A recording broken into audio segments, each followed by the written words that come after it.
Hey, everybody, it's the Plant-Based Business Hour. I'm Elysabeth Alfano. I am so excited about today's show because today we're going to get into, is plant-based seafood bigger than plant-based burgers? Oh, let's dive into it. Here is my...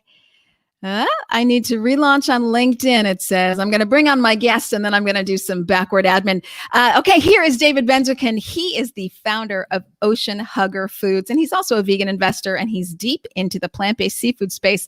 So I want to get into it with David. David, thanks for being here, first of all.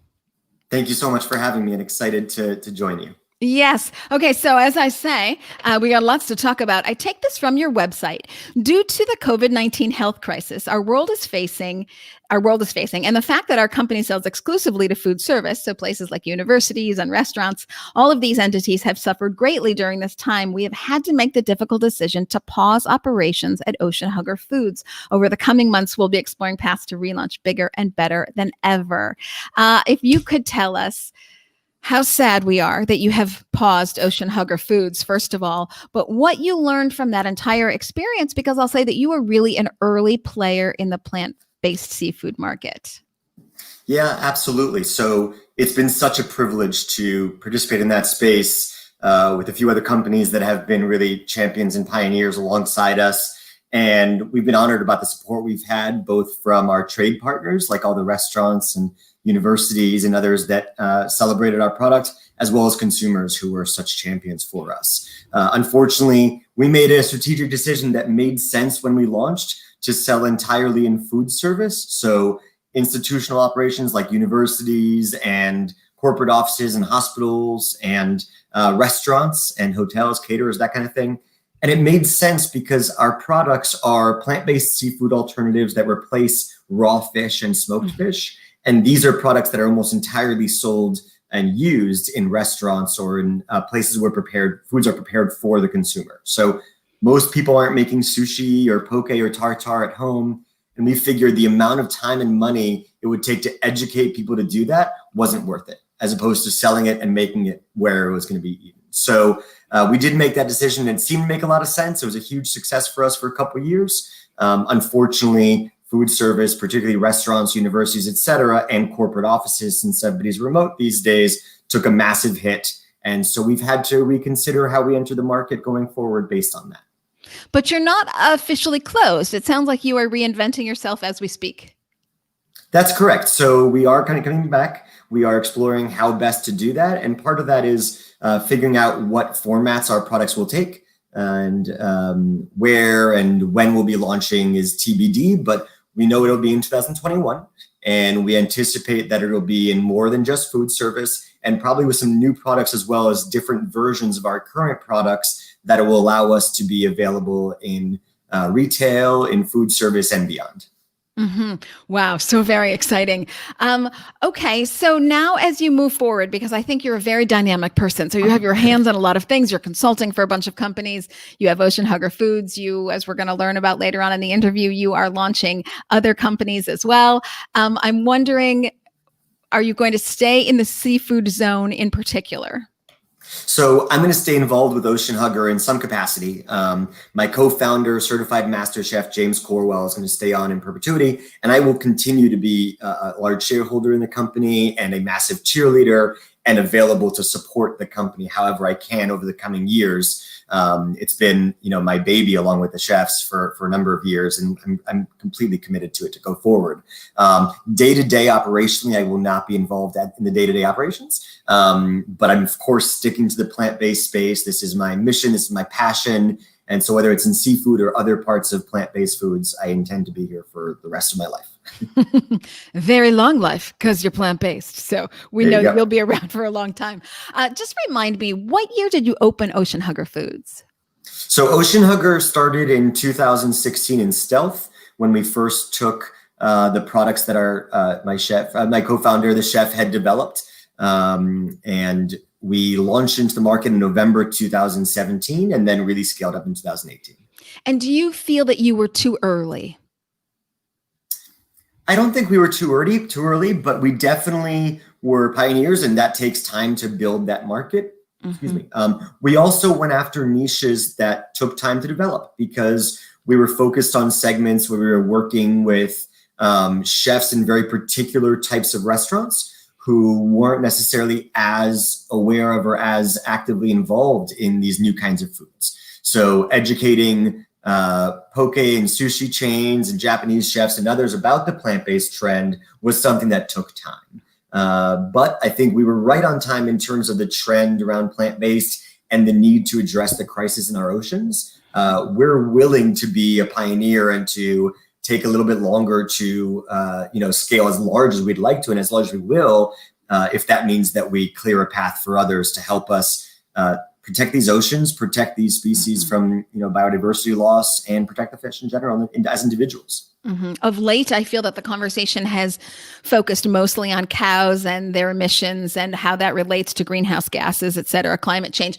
Wildly important topic, of course, but the topic about our oceans and how we have overfished our oceans and overstressed our oceans to the capacity of 7 times is what I understand. I've interviewed National Geographic photographer Paul Nicklin, who's very involved in this area, and it's beyond crisis. It's dead. I mean, you see dead zones in the oceans and miles of plastic cities, as they call them, city or plastic zip codes, I think they're referred to. I mean, it's beyond crisis. And so when people look at me, I say, oh, plant-based seafood, it's really the next thing. And people look at me like, huh? I'm always like, huh, right back, because the oceans are dead. Where else are you going to go? It's got to be plant-based. There's really no other way around it. But I can see where so much of your mission is dedicated to education. Yeah, so, the issue with the oceans is really significant. First of all, the demand globally for seafood is growing at a faster rate than any other kind of animal protein. Right. And while it's wonderful when people are choosing to consume less beef or poultry, whether it's for environmental reasons or for animal welfare or health reasons, the reality is that if they're switching to smaller animals, like if they're eating cows and they stop doing that or eat less of that and eat more chickens and fish, they're smaller. And so the number of animals and the amount of destruction can be even greater. And when it comes to the oceans in particular, the amount of bycatch that's consumed every time we fish, we're taking additional fish out of the oceans. It's 5 pounds of fish that we kill for every 1 pound that we actually get to eat. And species loss is happening at a faster rate in the oceans than on land. But there's a whole other area that people aren't talking about, which is more carbon is actually stored in the oceans than on planet Earth, than on the land and on the Earth. And the reality is that we don't know how much of that carbon is being released. And every time we mess with the food chain in the oceans, it can create things like algae blooms or dead zones where it actually impacts coral reefs. And coral stores an amazing amount of carbon. And so we don't even know, it's possible that the oceans are creating even more climate change than what we're seeing on land, because our destruction is causing this release of this massive amount that we never are able to measure. And so it's a really significant issue. And we need to be really aware about what we're eating and not eating a larger number of animals in a more precarious state just to do well-intentioned things. Yes, I love that you say that, and so much to unpack there. I think I'll start by saying, first of all, I want to make clear, commercial fishing doesn't help this. In fact, it makes it much worse. So as we talk about losing biodiversity for overfishing, or if you're fishing wild catch and you're getting unintended species along with that, 5 pounds for one, according to David's statistic there, that is extremely damaging, as is commercial fishing. All the waste that comes from those concentrated fish being in a certain area, and the waste and the chemicals and the antibiotics, then you're right back to factory farming. Antibiotics and hormones and all these things are going right into the ocean. And then you're talking about killing things like coral, which is, if I'm following you, could be a large carbon emitter. So basically, every time we try to reinvent the typewriter, you only have a typewriter. We've moved on to computers, people. And that's what we've got to get out of factory farming. There's no reinventing. There's no, we'll get around it with, commercial fishing here. Animals are out of the supply chain. That is the only answer to move forward. Otherwise, you're just reinventing a typewriter. And I don't want a typewriter. Do you want a typewriter? Absolutely. I mean, when you think about the fish farms, the reality is that the intention is that by breeding and farming fish rather than catching them wild, you'd think that we weren't going to have a net loss to the number of animals. But the reality is there's so many unintended consequences. First of all, everything we've seen that's happened with factory farms on land, with cows and chickens and pigs, we're seeing exactly the same way in the oceans. We're seeing massive amounts of antibiotics and pesticides going into those tanks. And actually, because those tanks are sitting in the oceans, like you said, those chemicals leach around them and create dead zones and kill coral and everything else. Furthermore, those fish have to be fed. And either they're fed other fish, which would be their natural source of feed, or they're fed other crops that are almost always monocrop GMO crops like soybeans and corn and wheat, which they're not supposed to eat or not intended for their diet, and which lead to the exact same problem we see with the deforestation of the Amazon when it's being used for cows. And so the solution to breed animals and keep them in tanks is no better than breeding animals and keeping them in cages. It's leading to the same problems. And we really need to think about how do we feed a growing population with much more scalable, much more sustainable proteins that come from plants. Yeah, 100%. And then those fish are living in their own waste. And is that what you want to eat? I mean, they're really swimming in and taking in their own waste. It is a horrible situation. So let's talk about the plant-based landscape as the solution here. I want to read something else from another website, the Plant-Based Seafood Company. This is what one of the founders of the Plant-Based Seafood Company says. Monica Talbert is one of the co-founders. During the 20 years that we worked in the real seafood industry, we witnessed firsthand the unacceptable and often hidden practices in the seafood industry, from overfishing to mislabeling, to chemical glazing, to child labor, to human trafficking, and actual modern day slavery. These are just to name a few. Our industry, along with the $10 billion illegal seafood industry, because there's the legal seafood industry and the illegal seafood industry. Our industry, along with the $10 billion illegal seafood industry, was hiding so many secrets from the consumers and devastating oceans, communities, and lives. Okay, but it's not as bad as all that because we have a plant-based solution. And the Plant-Based Seafood Company, which I just read, is one of those solutions. So let's talk about what you're seeing, not just on the marketplace. So we've got Good Catch with its tuna, the Plant-Based Seafood Company, Save to Sea with smoked salmon. I love them. But what is coming down the pipeline, new products, if you know of any? Sure. So I really want to commend Monica, first of all, for the amazing work she's doing, coming from a background in the seafood industry and recognizing the challenges and really meeting them by offering these incredible products. She mentioned slavery and human trafficking and all these issues. And one of the incredible products that their company is offering is a plant-based shrimp alternative. And shrimp is one of the leading industries involving slavery and trafficking. So kudos to her and to that company for the incredible innovation they're doing on advancing this cause. In terms of the advancement, like you said, there's so much happening. I'm really excited. You mentioned Good Catch. I'm really excited for what they're doing now, not just with their albacore tuna in their pouches, but also with frozen crab cakes and salmon sliders and all these different products that are replacing some of our favorite at-home foods. Save to Sea has that excellent smoked salmon and fish cakes. New Wave Foods is also making plant-based shrimp, and there are many others. And fantastic smoked salmon from France from a company called Odontella, which I think is really extraordinary. So it's an amazingly fast-growing market. It started really small. The New York Times or Wall Street Journal, I can't remember, a few years ago, estimated that the entire U.S. market for plant-based seafood was $9 million. And that is a rounding error. Compared to the billions and billions and billions of dollars of the global seafood industry. And we still are a rounding error. So there's a lot more to do. But the amount of innovation and the amount of advancement we've seen in just a short while is so extraordinary. Yes. And I want to throw out Sophie's Kitchen in there. They do a great job for a plant. I mean, there's so many. We could never list them all, and that's not the intention here. But just to say that coming down the pipeline, you are seeing, you have tuna, you have fish cakes, salmon sliders, you have crab cakes, you have lots of shrimp, a bunch of shrimp options from the Plant-Based Seafood Company to Sophie's to New Wave Foods. And then now smoked salmon is starting to pop its head up. So very exciting. Before we head on to cellular or aquaculture, before we head on to that conversation, what would you like to see in the plant-based category, not the cellular category, but what would you like to see come to market that isn't yet here? Yeah, so one thing that I haven't seen enough is replacements for whitefish, the kinds of fish that go into, and whitefish is kind of a catch-all term for pollock and hake and a bunch of different species that are used in things like fish sticks, fish balls, fish nuggets, and fish fillets, like what we eat at McDonald's. And that is an incredibly important space because just the massive amount of fish that is used in those products is really, really big deal. And I really hope that there's more innovation, that more companies look to solve for that issue.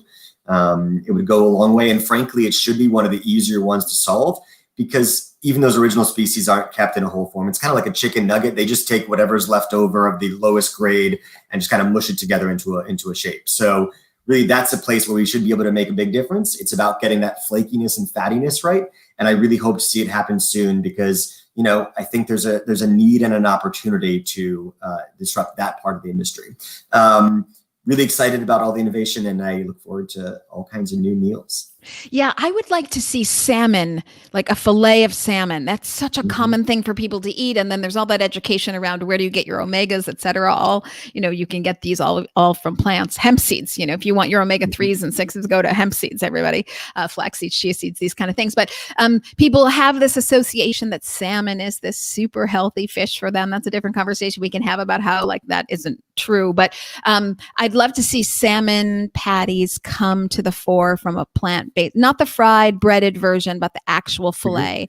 I'd love to see that. I also want to do a shout out again to Good Catch Foods, because very much like the plant-based burger, sausage products, a real problem here to scaling up. We talk about plant-based seafood being the rounding error, and we've got a lot of ways to go here, is we really need co-manufacturers. We need to take these companies. First of all, we need more of these companies like Plant-Based Seafood Company and Safe to Sea, but then we need to be able to scale these companies up. And the kind of machinery that it takes to do this is very different than what exists in the regular seafood industry. So that's a bottleneck that I'm worried about, because the plant-based dollars are there. We're going to get into investing in a little while. So the plant-based dollars are there and the innovation is there, but I'm worried about the scale up to really go to market on a global level. And global seafood is on the rise. It's a staple in Asia, and that's only going to continue to grow. Absolutely. So Good Catch has built a really substantial facility that is able to produce some, significant scale of products. That's very exciting. Different products use different technologies. So the extrusion technology that they use is similar to what a Beyond Meat or an Impossible or a Gardein uses. And it's a very common technology that really enables creations of those, the sinew and the tendons and the stringiness and the meatiness that you get from a lot of plant-based meat alternatives. There are other technologies too. What Ocean Hugger does is very, very different from many other companies. We use whole vegetables and fruits and texturize them using a mechanical process that we invented and that is exclusive to us. But being able to scale up for plant-based and for fermented and cell-based proteins is extremely important because we really need to make this affordable and make it accessible to everybody. Yes, absolutely. And I'll also say, continue to shout out to Chris Kerr and Chad Sarno, that for me, it's not only important that they have invested, which I know wasn't their first choice, because it's, over $40 million investment into this plant, and they could use those funds somewhere else, but they couldn't find the co-manufacturer to do what they needed to do, and they were determined to grow. So what's exciting to me isn't just that they scale, but then everybody who works at that plant's in Ohio, near all animal agriculture farms and animal agriculture culture. Those people are now getting a plant-based paycheck, and you assume that there's a family of 4 for every household. So you can assume to some extent 4 people are influenced by every plant-based paycheck, and you sort of watch the culture change around eating plant-based when your paycheck comes from a plant-based source. So I'm very excited about that. But as we talk about you and I, how we'd both like to see fillets, you whitefish and me salmon, I really think the answer to that is going to be aquaculture or cellular culture. Blue Nalu, Lou Cooperhouse, who's so wonderful president, was on this show, and he told me back in March, April, that it was 18 months until he got us a whitefish fillet. What do you think about that? So I love Lou. Lou is just an extraordinary entrepreneur and operator, and he has a really, really fantastic background in the food industry. I love to see when people who come from the conventional food industry are bringing those tremendous skills to this space, because we really need that professionalism. And Lou has experience running very complex supply chains around produce companies, which have a lot of complications because of freshness and shelf life, and also as an innovation expert, having run the Rutgers Food Innovation Center. So shout out to Lou. Yeah. Very excited for what Blue Nalu is doing. Also very excited for the teams at Wild Type and Finless and everything they're working on, and Shiok Meats with crustaceans and shellfish in Singapore. So there's a lot of innovation happening here, and I do think that the ability to make whole muscle tissue or tissue that combines different types of meat like you see in steak is really, really difficult to do in a traditional plant-based environment, but with 3D printing or with cell or fermented based proteins, it might be more possible. And I think that something like what Blue Nilo is doing makes that possible. And a lot of these cell-based companies are also focusing on flaked fish, which are a little bit to start at least, which are a little bit less complicated because it's a pretty similar texture throughout. Mm-hmm. So we have a common theme here. Texture is really the key to getting these products right. And Chad Sarno, who was on the show as well, and Lou also, both were talking about how tricky it is to get the texture. And as you say, flaky is a little bit easier than actually tendons or that layered sense of meat that you might find in a fillet. And you are right. Absolutely. Shout out to Shiok Foods, and there's Cultured Decadence. And I think you're going to start to see more than the fish, but I think you're going to start to see really clams and oysters and scallops. I think a plant-based seafood company has some plant-based scallops, but I think you're going to see that in the cellular realm. And I'm waiting for lobster. What do you think? Is it on the horizon? Yeah, I'm sure it is. I mean, there are so many companies working in this area, and I'm really excited for all the advancements that are happening, and I think everything's around the corner. The amount of innovation we're seeing in just a couple of years is absolutely astronomical. Yes, it really is. And if you think that it's, David and I who are on this bandwagon, I want to stress to you, we're going to talk about investors in just a second, but there is money coming behind the tech. I call it veg tech, but of course, cellular agriculture would fall into that, flowing, dropping from the sky into veg tech, because people realize from the environmental standpoint, but also from just your health. I think COVID has been a tailwind for us, the plant-based eaters already. It's been a tailwind as you see plant-based options skyrocketing during COVID. People have more time to cook, for one. People are spending more time learning about their health. So a lot of money is piling into this space. So you are going to see rapid turns here. Another area that I think is so fascinating is the area of fermentation. So you're seeing a lot of things around microbes and algae, and why these aren't fish products per se. They're often used as a supply chain item to either plant-based meats or plant-based seafood. Yeah, absolutely. I think that fermentation is a really great opportunity to bring individually functional and nutritional proteins to market. Yeah, what's exciting to me is that, cellular agriculture or aquaculture can take a very long time and is actually technically difficult, and there's lots of growing pains there. Not really true for microbes. Microbes grow really quickly. You can grow, I get this statistic from Nature's Find based out of Chicago. You can grow microbes to the quantity of a cow in about 4 hours. So what I'm saying is, if you wanted to grow the same amount of meat that you would get from a cow, you can do that with microbes in about 4 hours. So they're working hard there at Nature's Find. Also, their next door neighbor, as luck would have it, is something called Back of the Yards Algae. They're also working on algae as a supplier. Since this has become the show where we name everybody, I wanted to shout out to White Dog Lab. They're also working on microbes. It's just a Trophic is working on kelp. I think kelp is going to be very exciting.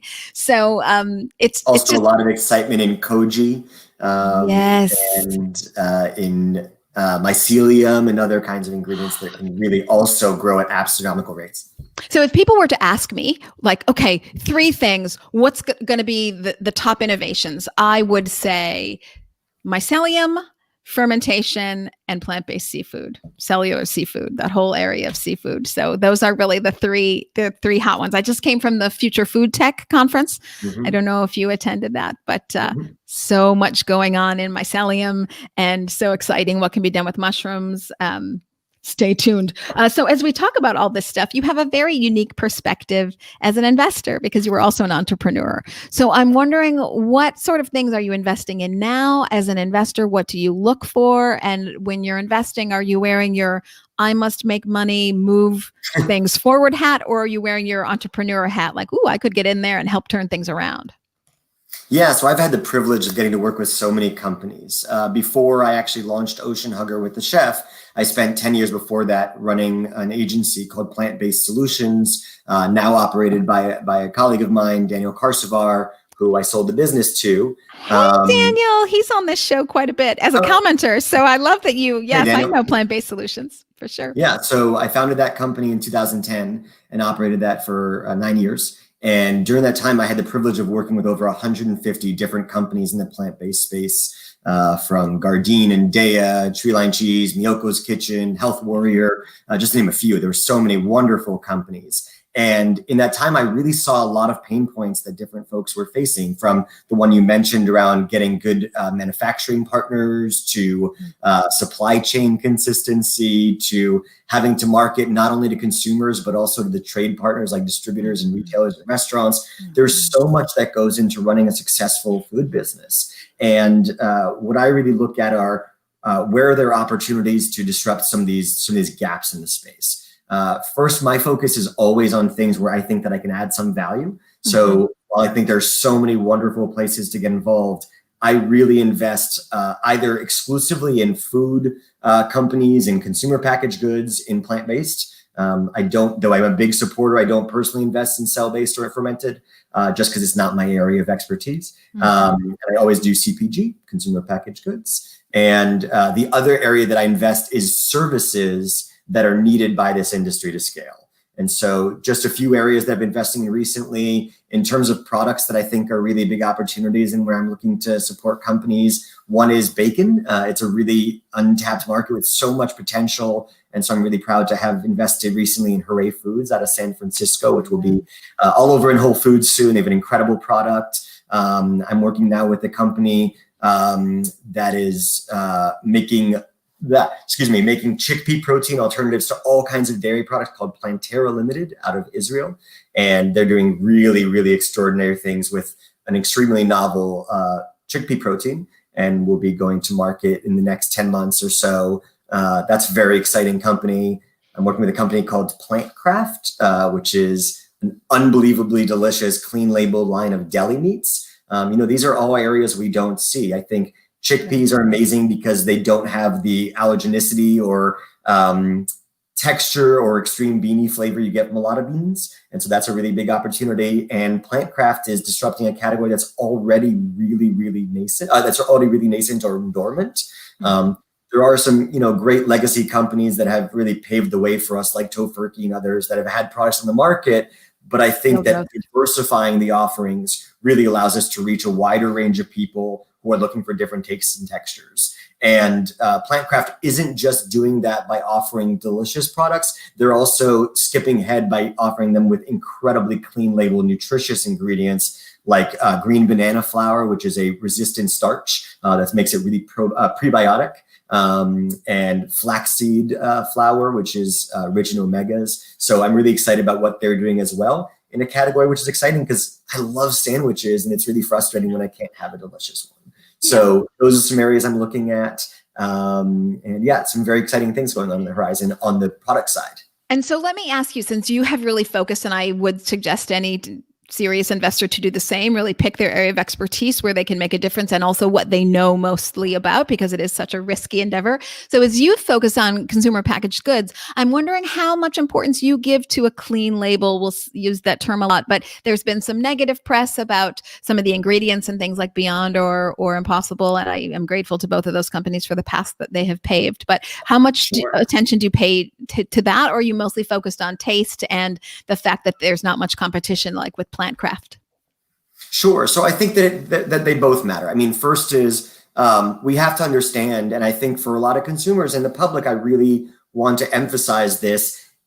There are trade-offs inherent in scaling a business, particularly one in food.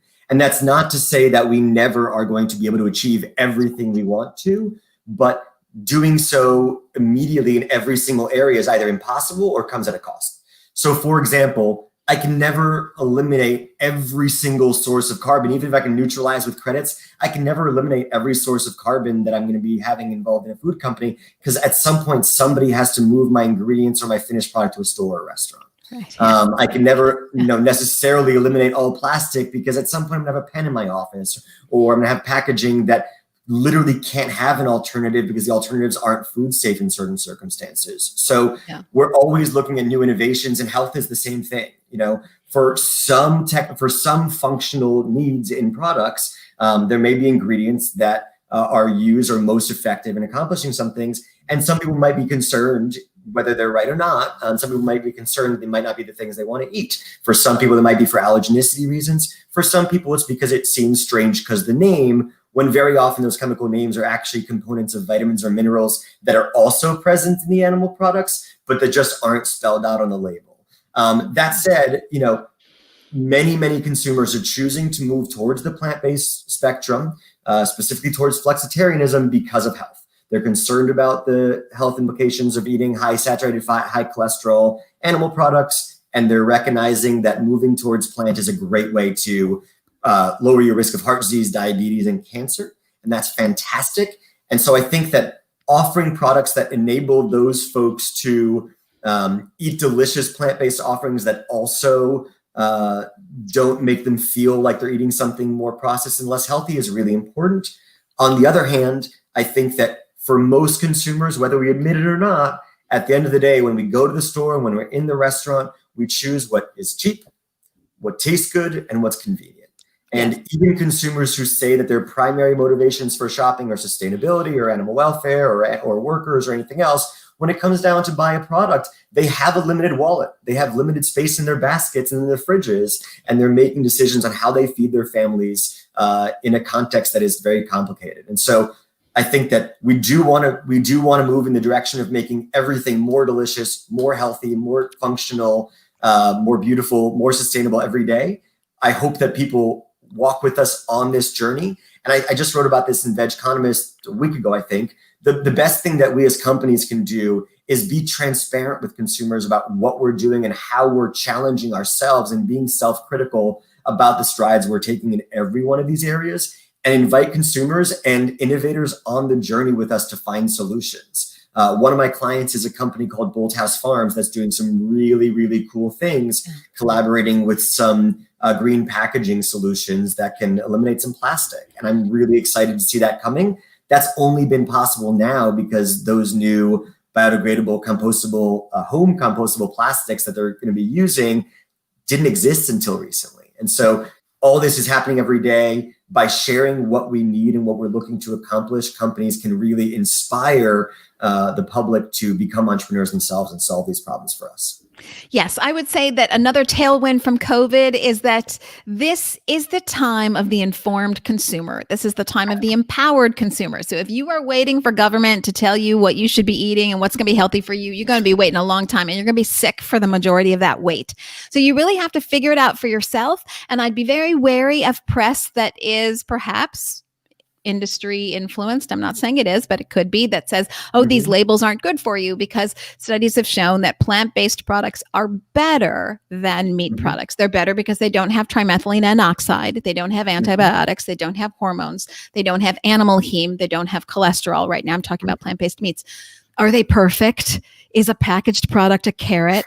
I think we can see that it's not a head of lettuce. You probably picked it up and realized that yourself, but it is better. And ultimately, we're not here to pick sides, Republican, Democrat, right, left, old, young. You're here for your health. That is a singular decision that you make for yourself. So make a good one. So, and by that, I mean, don't do what I say. Make a good one, educate yourself. And once you've figured out the facts, you pick what's right for you. My guess is that you'll pick plant-based, but I'm not here to tell you that. All I'm here is to say, advocate for yourself. Don't hope that someone else is going to find the answer for your life. Advocate for yourself and do the research. And I find in doing so, you're going to do and end up doing what David says, which is you're going to come on board, because it's better to find a solution and to make a step forward than to do nothing and sit on your couch. So with that. Absolutely. I think we'd love to see everybody eating kale salads every day, but kale and tofu have been around for millennia, and we haven't solved this issue yet of factory farming, heart disease, and climate change. So I think that we have to recognize that for some people, those foods are actually really great transitional foods. We have cultural associations and taste and texture associations with these foods. I love a good vegan buffalo wing because I miss that experience. And so, while I try to eat healthy as much as possible, every so often I want that experience. And I think that's an important way to enable people to make these choices that are really leading in the right direction. Yes, because ultimately we're trying to solve climate change, a health care crisis, and animal welfare. We're not trying to change people. We're not trying to say how you were brought up is wrong or what you ate as a kid is wrong. Or we're not here to, that's not what this is about. This is about solutions for actual problems that affect us all. Everyone has their own personality and history, and people do what they know. If you grew up on baked beans and sausage, then that's what you eat as an adult. No real surprise there. So no one's here to change that. They're just trying to give you the healthier version of what you loved as a kid. Why can't you still love it now? And really, more importantly, better is better than perfect. If we had all the solutions, we wouldn't have wars and crises, and we wouldn't have COVID. I mean, if we had the answer to everything, we wouldn't be in the predicaments that we are. So it's not about being perfect. It's about being better towards a solution.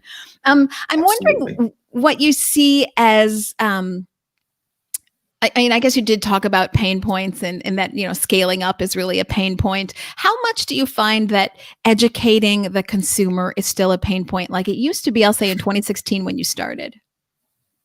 Yeah, I think it depends the category. I mean, I think that when it comes to consumers understanding that beef is really, that cows release a lot of methane and that's a problem for climate change. We've seen a lot of advancements, or knowing that certain fish have mercury or something. Right. But I think there's still a lot of issues that are unknown. The question in my mind is who should be playing that educational role? And companies can make one of their tenets to do that. And it may be something that is part of their positioning or part of their messaging, and maybe it makes sense to be. But sometimes it also makes sense just to put forward delicious food and lead with that. And I'm a big believer that getting people to taste something and realize that something's so delicious they don't even have to have the other product is the most impactful and effective way we can get people to make proper decisions. So I love when people are being educated and learning and self-educating about the problems in animal welfare, sustainability, and health related to animal foods. But I also think that as food companies, our job is to make something delicious that will make somebody forget that they ever had a need for something else. And I'm a believer that that's what we should be leading with. So when we talk about Ocean Hugger, bottom line, that company was founded by a certified master chef who spent his entire career dedicated to creating incredible flavors and textures. And that's what we wanted to say to people was, you can have this unbelievable culinary experience without destroying our oceans. Taste, price, and convenience. Good Food Institute. That's their banner headline, taste, price, and convenience. And that's really what it all comes down to. I'll say something interesting that I've been seeing as we get to a more crowded marketplace. I would not say that it is crowded, but it's more crowded than it used to be. Certainly the meat industry is a $1.4 trillion industry, and there's lots of room for all players in here. But one thing that I'm starting to see, I consult to a lot of brands and companies as well. And obviously you do, and you're more on the operational side, and I do more of the branding and communications identity thing. I see a lot of companies now, at first they thought they could get into the marketplace. I'm really speaking about meat and dairy companies, JBS, Planterra Foods from Brazil, Maple Leaf, etc. They thought just to be plant-based was enough. And they haven't really done the research or existential work of the brand to figure out that brand identity so that they have something they can really hang their hat on. Plant-based isn't enough. And of course, you have to be a good tasting product. But once you have that good tasting product, how do you communicate it to the rest of the world? And you have to go beyond, we're plant-based. So I think brands are starting to really think about their identity, their story, and where they fit in this rapidly growing plant-based landscape, because it is now big enough to start carving out your niche. Are you the health version? Are you the decadent version? Are you the younger millennial version? Are you the older, no salt, no oil version as people? Yeah. So it's really an interesting time for brands to find their identity, which is even more than a brand story. So I'm working on that with folks, and that's been a very interesting ride to see the marketplace become so much more developed. Yeah, I've done a lot of that work, and it's so important.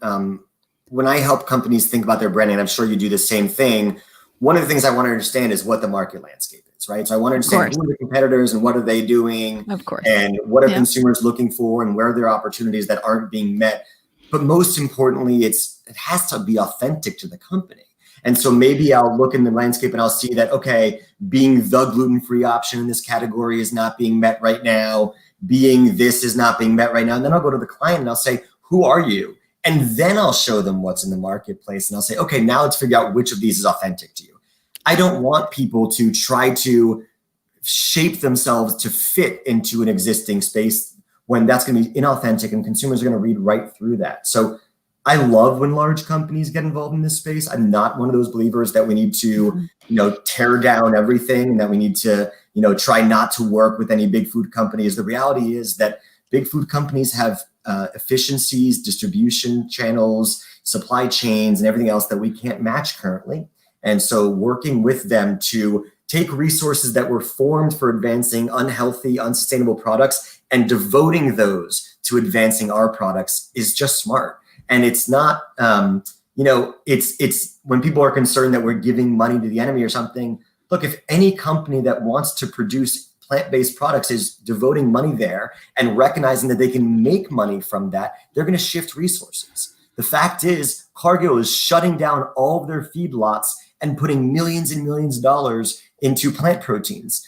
Not necessarily because every single person at Cargill was evil and only about killing animals, and not because everybody at Cargill today is a big hippie. They're doing it because they understand that we need a change in the system and that there's a big opportunity. And there are many people there who are doing it for right reasons that I've met. So I would take that one step further. I would say not only do I welcome those businesses, I challenge them to get in the game faster. Absolutely. We those distribution chains. We need those large scale manufacturing plants. We need those big budgets. I'm looking for advertising dollars that say it's manly to eat plants, because that campaign is coming, and it's coming very shortly. So I sort of say, I'm not just open to it.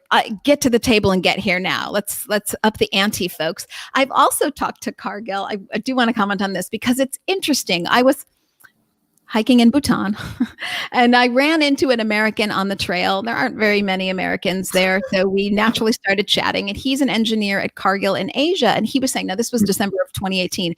And he was saying, we used to have to really put together a pitch to get funded for any kind of environmentally conscious work. Now we get funded right away. We don't even have to pitch it. If it is about saving resources, we know that for our company, we're doing the math. Any business person, this is why I say I'm almost belligerent. Like, you should be getting in the marketplace, and you should be getting in the marketplace now, because you owe it to your investors and your stockholders, because the meat and dairy equation is a bad mathematical equation, and anyone can do that equation on the back of a napkin. We've got 7 billion people on the planet. We're going to 10 billion people, but you're not getting more land and you're not getting more water. So if your responsibility is to make shareholder value, you've got to be switching over to the most efficient plant system there is, and that's plant-based. And then you've got all the ethical reasons, and then you've got all the health reasons. But if you are concerned about your financial bottom line, as Cargill was saying to me on the Bhutan Trail that they were, then you've got to be focusing on where you can save your resources, and you've got to be shifting over to plant-based items. It's a lot cheaper, a lot more efficient.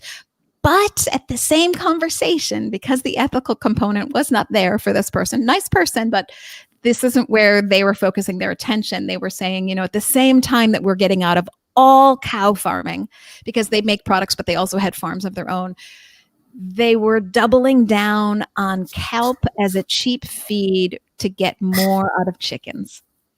Sure. So they were going into plant-based, but they were doubling down on meat at the same time. And I just came from this Future Food Tech conference last week, and a CTO was saying, Chief Technical Officer was saying that they are very interested in plant-based, but not giving up on meat yet. So, Yeah, I think I encourage them to get with the program faster. Yeah, I think that it's our job as consumers, as the public, to show companies that we have the shopping dollars, and every time we sit down to eat or spend $1 in the supermarket, we can save a life, save ourselves, and save the planet. And by spending it on plant-based products, we show the big companies that that's where the future is, that's where the money is. To your point about the investments, I really want to acknowledge the work of Farm Animal Investment Risk and Return out of the UK. They are working with investors that represent trillions of dollars in investments globally to show them how they have to pressure the companies they are investing in, like the big food companies, to de-risk their assets by diversifying away from animal proteins that are extremely risky. When you think about the foodborne illnesses that can break out, like MRSA, antibiotic resistant strains of bacteria that can really be harmful to people and animals, and other things like that. Ebola, mad cow disease, SARS. Mad cow disease, SARS, exactly. Being so dependent on animal proteins is a very risky proposition for these companies. And so this is a way to make money in the long term, not just to make good impact. And I think that helping to educate people about that is make a big difference. One of the challenges is that because most of these companies are public, their shareholders are short-term shareholders. Because when you own stock, it's very liquid. You could sell it tomorrow. And so what you're looking for is, can I get a dividend today? And that means that companies are motivated to make a buck today, to save money, to increase their margins right now, and not just to invest in the long term. If I want to make my house, if I want to save money and make my house more sustainable, I can buy eco light bulbs and I'll spend more money today. But on my electric bill at the end of the year, I'll have saved money. So we need to encourage companies and support companies to make the difference by investing in those long-term solutions that can prevent them from going under in the long term. Because they need to educate their shareholders. If they care only about dividends today, they're going to continue losing market share. All of those big companies are losing 1%, 2% a year in market share to the innovative game changers. And that is billions and billions of dollars. So they have to educate the shareholders and say, it's time, if you care about making money on us, you have to invest in the long haul and recognize that we're going to be game changers. We're going to break ground and charge ahead by putting us on the right track for success and for the world. Yeah, so we're doing a full circle to the conversation that we started in the beginning. Why would you invest in a typewriter? Even if that typewriter is the best, most modern typewriter you can get, that's wasted money. So you really need to have some kind of vision. Doesn't even need to be that long out, quite frankly, as we have hurricanes bombarding the East Coast and you have fires on the West Coast, you have flooding in the Midwest. It's not, we have, pandemics left and right. We're about to go into a phase 2. It's not obvious to see that these things are huge money holes. These are money pits. These are not good investments. So I'll do from the World Resources Institute. It takes 9 calories to feed a chicken to get 1 calorie back. So that's a 9-to-1 ratio. What business person would say, I'll give you 90 cents so that you give me a dime back? It's something like $3.50 for a cow to get a dime back. So, any business person is going to say this is a bad investment. So as our resources become tighter and tighter, but our population gets larger and larger, this is really an obvious business decision, unless you want to be really destructive. It's true that somebody can say, I'm just going to care about the next 6 months because that's my tenure. But then everyone hates you after that because everyone has children and everyone is usually interested in more than 6 months. Go ahead. And that's the one place where as innovative companies, we can really charge ahead also, because it might be too risky for the larger companies to get involved so early in the innovation. They are incentivized not to very early on because of the risk and because their first priority has to be to return shareholder value. Not only because they're trying to make money, it's legally their responsibility to maximize shareholder value. 100%. So that's why they're there. As privately held companies with investors who understand the long-term value return and sometimes also the mission, like so many of these plant-based investors like myself and others, we can make a difference by taking that risk and innovating for the long term, and then leveraging those partnerships with the larger companies when we've made it possible for them to see that we're viable, and not only viable, but really scalable, and then working together to scale once we've shown them there's not too much risk. I couldn't agree more. I 100% agree with you. I am here to help any plant-based company partner with larger scale meat and dairy to use their distribution lines and their advertising budgets. I am all about it. I do want to be respectful of your time because I know you have a super busy day, as do I. So I want to make sure that we get to your new news. We started this talk by saying that Ocean Hugger Foods is indeed on pause, but you are reinventing yourself as we speak, and you have some new projects on the horizon. Tell us about that. Absolutely. So I'm really excited for that company to come back. And as I said, I will be active in the company. Hey, Simon, great to see your comment. I will be active in the company as a shareholder and advisor. But meanwhile, I've been getting to work on some fantastic other work. I mentioned some of the companies that I'm consulting: Bolthouse Farms, Plantcraft, Planterra. And now I'm also working on launching some other companies. I do want to mention one other that I didn't mention earlier in terms of my investments is Bramble. BramblePets.com is the website. It's actually a fresh plant-based pet food direct-to-consumer company. I'm really excited about pet food. I've just seen what Ryan Bethencourt has done with Wild Earth, and I'm so inspired by it. I wish I'd gotten involved earlier. October 1st, Ryan Bethencourt is on this show. Awesome. He's such a great leader. But I'm really excited for what Bramble is doing also with delivering high quality, fresh, plant-based pet food direct to consumer. So I want people to check that out. But what I'm really looking at now, in addition to helping these companies address untapped markets, is thinking about what services and solutions are needed for the industry as a whole. And two areas that I've been looking at are: how do we get insights on shoppers so we can predict next opportunities and so we can prevent making mistakes? And also, how do we drive products into people's mouths to make it easier for them to get over the hump before they buy products? Mm-hmm. On the insight side, I am very privileged to be working with Che Green of Cultivate Insights to launch a new company called the Moonshot Collaborative. It will be live in just a few weeks at moonshotcollaborative.com. It's a holding page right now, but we look forward to sharing the news with you all. And the Moonshot Collaborative is a consumer research company with a panel of vetted consumers that are plant-based shoppers. All of them have purchased a plant-based alternative to an animal product in the last 90 days before they enter the panel, and 10% or fewer of them are vegetarian or vegan. And so we're really focusing on that massive piece of the market that is meat reducing, veg leaning, flexitarian, because that's where we can have the greatest opportunity to make money and also the greatest opportunity to make impact, because those are the folks that we can get to switch more easily and have that one more plant meal and save a life. So we're super excited about that work. Companies will be able to reach those consumers and pick their brains with insights on: what do you think of my packaging? What would you buy this new product? What do you think of this and that, in ways that are really exciting. And then I'm also right now looking into some models to help companies drive product trial. In consumer engagement with consumer products, there are 4 steps to making it successful. The first is product and brand awareness. The second is trial. The third is sales. And the fourth is loyalty, which really involves repeated increased sales and being a brand evangelist. But first, you have to build awareness and product trial. And with COVID, it's getting harder and harder to get product in people's mouths. In fact, all the big retailers are prohibiting or severely limiting in-store sampling, which is one of the best ways we can get people to try our products. And so we've really had to look for solutions. So I'm looking into, and hope to be launching very soon, a company that will allow us to get not only shelf stable, but also refrigerated and frozen products, samples of products into consumers' homes so they can try them and give us feedback on what they think of them. And so we can build that trial and sales pipeline.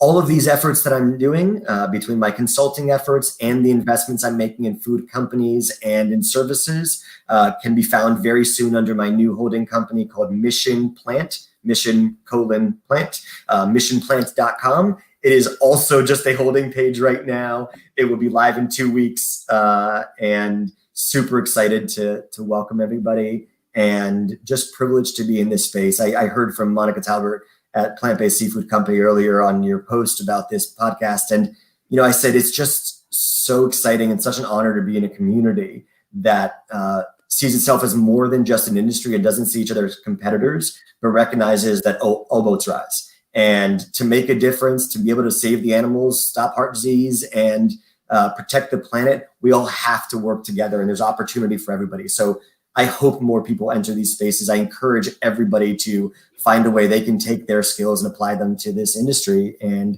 we welcome you all into it. Yeah, it is such an exciting time. I mean, when can you think of in your lifetime, David, or any of our watchers here, Stacey Ann, Macy Marriott, Robert Hoffman, Tom Vencil, Alexander Zox, just to name a few, when can you think that one solution can solve environment, animal welfare, your health, the healthcare system, add money to your wallet, investors, et cetera, and even fix government subsidies. And if you really want to take it to the next level, perhaps cultural violence. I mean, this conversation could go on and on. The ripple effect of what we're doing here is astounding for generations to come. So it's such inspirational work. And then if you are interested in bottom line only, it is a great place to start making some bucks, because this is the future. No one's investing in another typewriter. They're all investing in newer, better computers. And that's what we're doing here. No one's trying to revise animal agriculture. No, we're all investing in a new way to feed ourselves, because if we want a safe and secure future, we need a safe and secure food supply, and that's plant-based foods. I think COVID has shown us that. It's not meat and dairy. That COVID has shown us that. So, and anyways, I want to thank you for all of your work. I'm going to be looking for Mission Plants and Moonshot. Singular. Yep. Plant, and singular. Collaborative. And Moonshot Collaborative. And I love that you're focusing on the consumer insights piece. And of course, as we all know, the best customer is your last customer. So that customer retention is such a big part of it. And it'll be interesting to see what you come up with for tasting during pandemic times. So I didn't realize that there was a way around. Well, I guess you're saying direct to consumer tasting. So it used to be direct mail, but now you're working on direct samples. Is that what we're going to see? Yeah, I'm really excited to do just that. There's a kind of research called home use testing, and sampling at home rather than sampling in the field is a great way to ensure safety and to help consumers try products where they don't have to leave their homes and where they can then shop immediately online. And we're looking at solutions that not only get those products into people's mouths, but combine it with that research capture, so we can get those insights right live at the moment of tasting. And I hope to be able to announce that news through my website at Mission Plant very soon. Yeah, I think that's so exciting. So very exciting. I hope that you'll keep me updated on all as I consult to my own clients. I think that could be very helpful for people. I also want to circle back very quickly on something we were talking about before about authenticity. One thing I am finding, because here we're talking about really meeting the consumer where they are and being able to connect with them on that very authentic level, once you have taste, price, and convenience, but you have to have, is that authentic note has to be from the CEO all the way down to your person on customer service, to all your employees who maybe on Saturday are doing their own social media on Instagram. I mean, it has to be something that inherently everyone understands and buys into. So your internal communication becomes almost as important as your external communication, because I find that consumers are really looking for a company they can get behind, not just the product, but the company that they believe in. So, all boats rise. Let's leave with that. All boats rise. Okay. Before I let you go, I do want to say you are busy. You're having a rough day. You're running around. No time for lunch. What's your favorite snack? Oh man. You caught me off guard. What? Oh, pressure. Yeah. I recently had. I'm blanking on the name, but I recently had a plant-based brittle that came in a vegan cuts box. Like it was extraordinary. Yeah, like a toffee brittle, and it was awesome. And I need to find how to get my hands on that again. But I'm a savory guy usually, so I'm really excited for any time I can get some really great new cheeses or new deli slices, like from Plantcraft and all these kinds of products. So there's a lot of new stuff coming out. I just want some. I just love new food. I love to eat, and that's what makes this industry not only good but exciting and fun. Well, I'm Sicilian, so of course I love to eat and I love to cook. And I was about to make my own brittle by boiling a can of coconut milk and getting some dulce de leche and then trying to bake or freeze it or play around with it. I love to do things in the kitchen. I do a lot of cooking and recipes and stuff. So, but I have not tried Plantcraft. So that is on the list of things that I've got to try. I think we have given everyone here on this conversation their marching orders. You know what to do, folks. You don't have to stand on a corner with a sign. Although I love my fellow activists, you don't have to do it. You make a difference 3 times a day. Every time you make the choice to buy plant-based items, you're helping yourself, you're helping your family, you're helping the healthcare system, you're helping the environment, and you're going to feel better. And you're going to be just as energetic as David and I. So you know what to do, folks. But of course, you can reach out to me at any time. You can find me on all the socials or Elysabeth at ElysabethAlfano.com. David, how would we find you? The best way to find me is on LinkedIn and through my website once it's live very soon, missionplant.com. Wonderful. Okay, everybody, you know what to do. Reach out to me on LinkedIn as well. David, thank you. I am so deeply grateful. You move the needle for people, the planet, and animals. I am really so appreciative. Everybody watching today, I will be back on Thursday with another Plant-Based Business Hour. Until then, together, we're taking back our health and the health of the planet. David, don't go away. Everybody else, I'll see you on Thursday. Thank you so much.